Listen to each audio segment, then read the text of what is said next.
Ya, selamat sore. Kami dari kelompok 12 pengantar metode statistika ingin mempresentasikan tugas besar kami dalam menganalisis data. Data yang kami analisis adalah tingkat kemiskinan di Kalimantan Timur di tahun 2020. Sebelumnya, izinkan saya memperkenalkan anggota dalam kelompok ini. Pertama ada Wawan Hermawan, NIM 01211007. Kedua ada Argia Pradana, NIM 04211010. Ketiga ada Muhammad Rahul Nanda, NIM 04211055. Keempat ada M. Irgi Fareski, NIM 17211076. Dan terakhir ada saya, Samuel Dendi Sinurat, NIM 04211076. Dan latar belakang akan dijelaskan oleh teman saya, Argia. Dipersilakan. Baik, Dendi. Latar belakang dari analisis kali ini, menurut data dari BPS, jumlah penduduk miskin di Provinsi Kalimantan Timur pada tahun 2020 sebesar 230.915 penduduk dari total penduduk Kalimantan yang sebesar 3,77 juta penduduk, berdasarkan data dari Badan Pusat Statistik. Dari data tersebut, dapat diketahui bahwa laju kenaikan jumlah penduduk miskin begitu cepat yang disebabkan oleh adanya arus urbanisasi ke kota. Selain itu, faktornya ada IPM atau Indeks Pembangunan Manusia yang juga merupakan faktor dari meningkatnya kemiskinan yang di dalamnya terdapat data kenaikan inflasi dari berbagai sektor.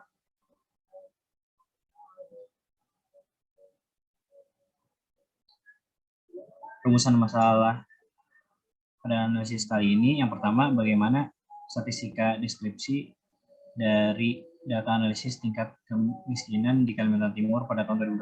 Yang kedua, bagaimana analisis korelasi dari data analisis tingkat kemiskinan di Kalimantan Timur pada tahun 2020.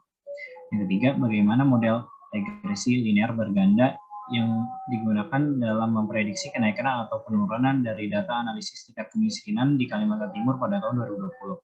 Dan yang terakhir, variabel apa saja yang berpengaruh signifikan terhadap tingkat kemiskinan dari data analisis tingkat kemiskinan di Kalimantan Timur pada tahun 2020 itu sendiri.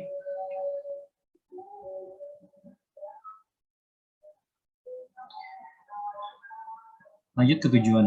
Yang pertama, mengetahui statistika deskriptif dari data analisis tingkat kemiskinan di Kalimantan Timur pada tahun 2020. Yang kedua, mengetahui analisis korelasi dari data analisis tingkat kemiskinan di Kalimantan Timur pada tahun 2020. Yang ketiga, mengetahui model regresi linear berganda yang digunakan dalam memprediksi kenaikan atau penurunan dari data analisis tingkat kemiskinan di Kalimantan Timur pada tahun 2020. Dan yang terakhir, mengetahui variabel apa saja yang berpengaruh signifikan terhadap tingkat kemiskinan dari data analisis tingkat kemiskinan di Kalimantan Timur pada tahun 2020 itu sendiri. Selanjutnya akan dipaparkan oleh Samuel Dendi. Kepada Samuel Dendi, dipersilakan. Baik, terima kasih Argia. Dalam menganalisis data, kami melakukan beberapa metode, yaitu pertama, mengumpulkan deskriptif data. Kedua, melakukan analisis statistik deskriptif. Ketiga, melakukan analisis korelasi. Keempat, menganalisis pemodelan regresi. Kelima, melakukan pengujian signifikasi. Dan keenam, melakukan pengujian IIDN. Berikutnya akan dijelaskan oleh teman saya, Rahul. Baik, jadi perkenalkan saya Ahmad Ronanda. Di sini ada sumber data dari analisis yang kami teliti, yaitu kami mengambil data langsung dari website badan terpercaya, yaitu Badan Pusat Statistik, terutama di Kalimantan Timur. Dari website tersebut kami mengambil beberapa data yang yaitu tingkat kemiskinan, tingkat pengangguran, dan indeks pembangunan manusia pada tahun 2020 tersebut. Ada pula variabel penelitian Y sama dengan tingkat kemiskinan, X1 indeks pembangunan manusia, dan X2 adalah tingkat pengangguran.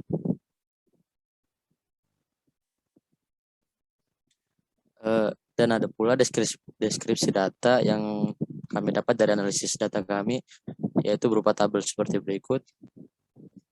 Dan dari nilai statistik deskriptif didapatkan bahwa pada tingkat kemiskinan sebanyak 10 data dengan rata-rata sebesar 7,108, standar deviasi sebesar 2,815 dengan variansi sebesar 7,925, lalu dengan nilai maksimum sebesar 11,44 dan nilai minimum sebesar 2,57.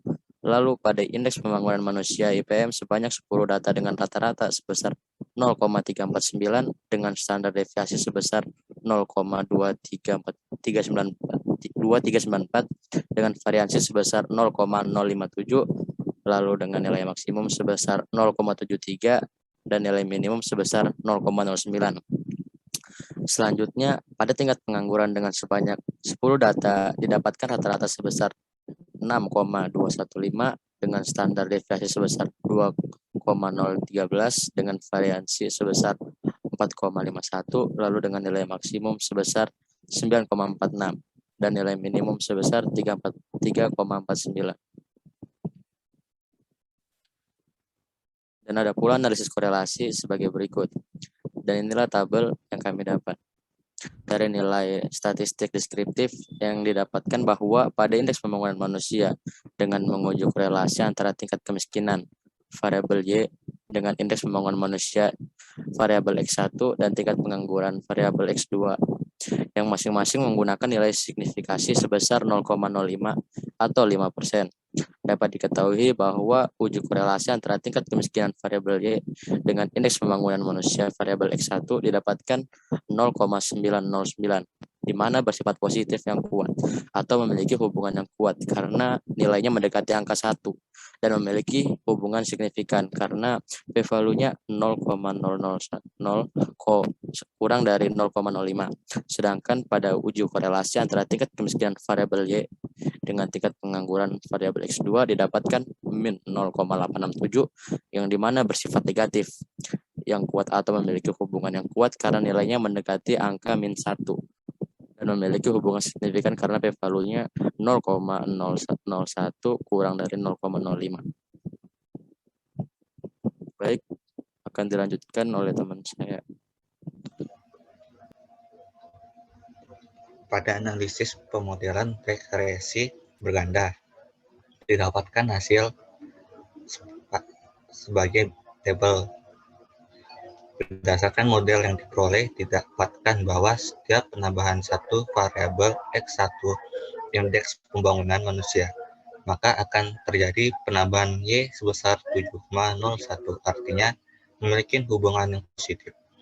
Sedangkan setiap penambahan satu variabel X2 tingkat pengangguran, maka akan terjadi pengurangan Y sebesar 0,56, artinya memiliki hubungan yang negatif.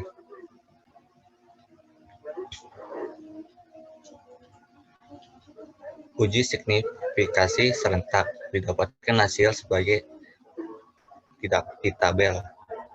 Diperoleh nilai F hitung sama dengan 27,96 dengan p-value sama dengan 0, sehingga alpha sama dengan 5%, maka keputusan yang diambil adalah H0 ditolak.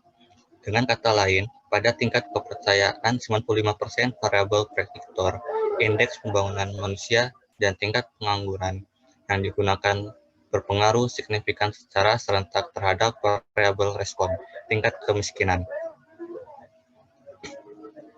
Next.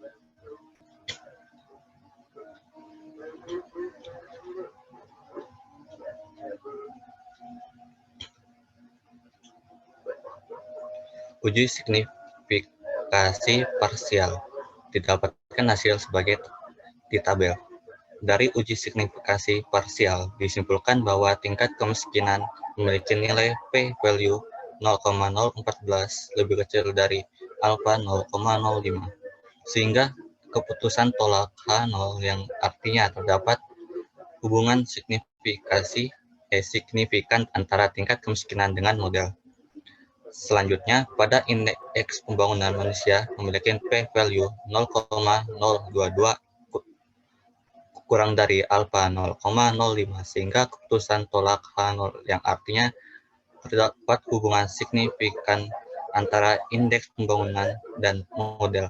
Lalu pada tingkat pengangguran memiliki p-value 0,089 lebih besar dari alfa 0,05 sehingga keputusan tidak tolak H0 yang artinya tidak terdapat hubungan yang signifikan antara tingkat pengangguran dengan model. Selanjutnya akan dilanjutkan oleh Wawan.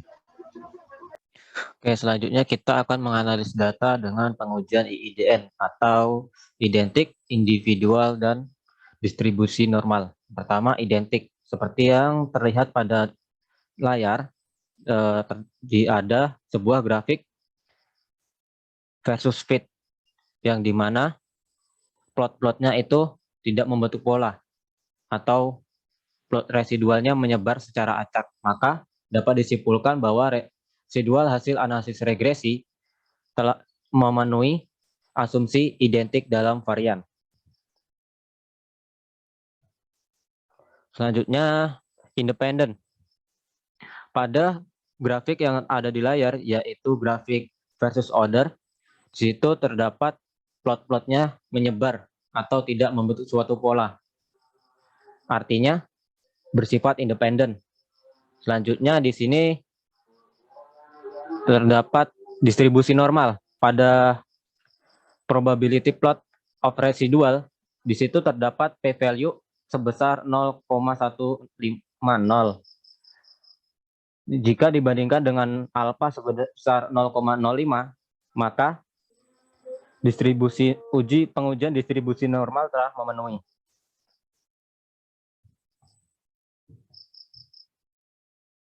Terima kasih, Wawan.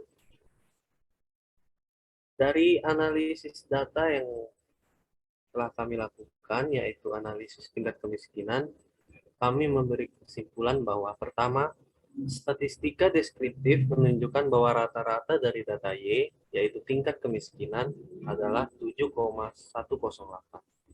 Rata-rata dari X1, yaitu indeks pembangunan manusia, adalah 0,349. Dan rata-rata dari X2, yaitu tingkat pengangguran, adalah 6,215. Kesimpulan kedua, terdapat hubungan yang signifikan antara variabel Y dengan variabel X1 berhubungan linear berbanding lurus dengan nilai korelasi sebesar 0,909. Dan juga terdapat hubungan yang signifikan antara variabel Y dengan variabel X2 berhubungan linear berbanding terbalik dengan nilai korelasi sebesar min 0,867.